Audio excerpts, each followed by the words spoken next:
Hello my dear friends, how are you guys? Hope you will be fine and most welcome to the my YouTube channel DRA Mathematics। आज की इस video में देखेंगे हम ऊष्माक्षेपी तथा ऊष्मशोषी अभिक्रिया।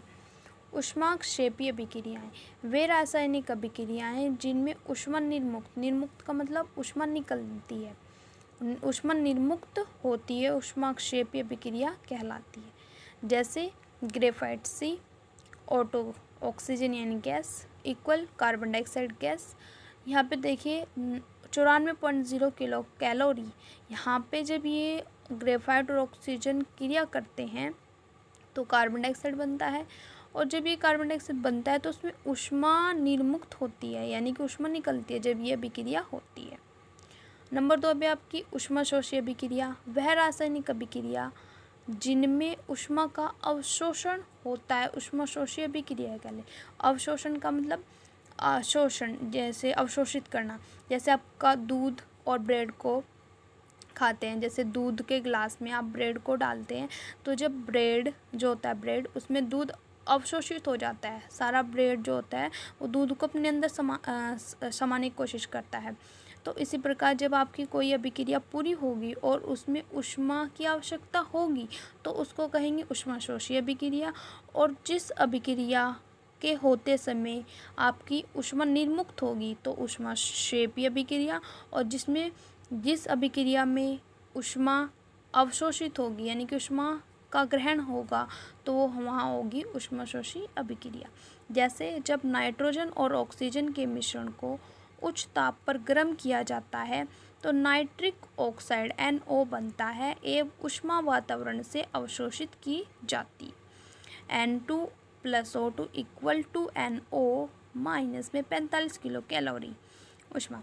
यानी कि जब आपके ये नाइट्रोजन और ऑक्सीजन आपस में क्रिया करते हैं और उस ताप पर गर्म किया जाता है तो आपको यहाँ पे 45 किलो कैलोरी ऊष्मा की आवश्यकता होती है। ठीक है, याद रखना ऊष्माक्षेपी अभिक्रिया वह जिसमें ऊष्मा निकलेगी, और ऊष्माशोषी अभिक्रिया वह जिसमें ऊष्मा का ग्रहण किया जाएगा।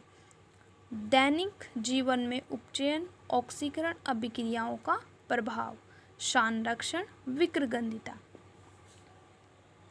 संरक्षण वह अभिक्रिया जिसमें धातु वायु की ऑक्सीजन नमी या अन्य रसायनों से धीमी अभिक्रिया द्वारा नष्ट होती जाती है, संरक्षण कहलाती है।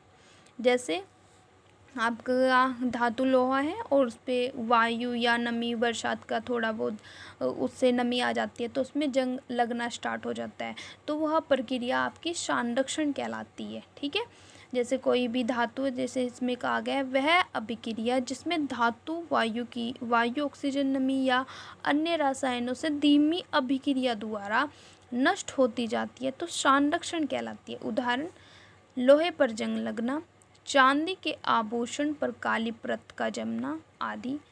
यह है कार, पुल, लोहे की रेल एवं जहाज आदि की बाहरी संरचना को संरक्षित कर देता है, विशेष रूप से लोहे की बनी सामग्री के ढांचे को। यानी कि जैसे लोहा है और उसकी कोई लोहे से बनी कोई सामग्री और उस पर जंग लगना आपका संरक्षण कहलाता है। नंबर 2 पर है आपकी विकृगंधिता। तेल व वसायुक्त खाद्य पदार्थों को लंबे समय तक रखने पर उनके स्वाद व गंध का बदलाव आ जाना विकृगंधिता कहलाती है। जैसे हम बहुत टाइम तक वसायुक्त, जैसे हमने अचार को बहुत लंबे समय तक रखा तो उसमें गंध आनी स्टार्ट हो जाती है, स्वाद में उसका परिवर्तन हो जाता है, तो वह आपकी प्रक्रिया विकृगंधिता कहलाती है। ठीक है, किसी धातु वगैरह पर आपका जंग लगना या चांदी की आभूषण पर काली परत का जमना, ठीक है, तांबे की जो वस्तुएं होती हैं उस पर हरी परत का जमना, तो वो संरक्षण कहलाएगा।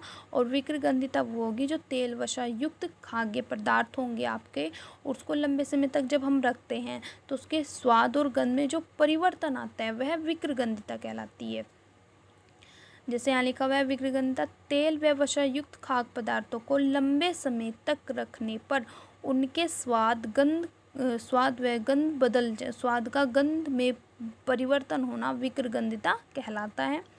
यदि पके हुए खाद्य पदार्थों को कम ताप पर रखा जाए या उनमें BHA ब्यूटिलीकृत हाइड्रोक्सी एनिसोल, BHT ब्यूटिलीकृत हाइड्रोक्सी टुलुईन या नाइट्रोजन जैसी कम सक्रिय गैस के साथ पैक किया जाए तो विकृगंधिता को रोका या कम किया जा सकता है।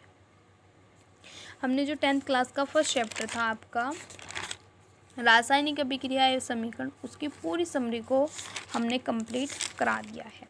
इसके जैसे रासायनिक समीकरण को संतुलित करना, इसके एनसीईआरटी क्वेश्चंस अब हम नेक्स्ट वीडियो में करेंगे। आज के इस वीडियो में इतना ही, बहुत जल्द मिलेंगे नेक्स्ट वीडियो में। तब तक घर पर रहिए, सुरक्षित रहिए and thank you very much for watching my video.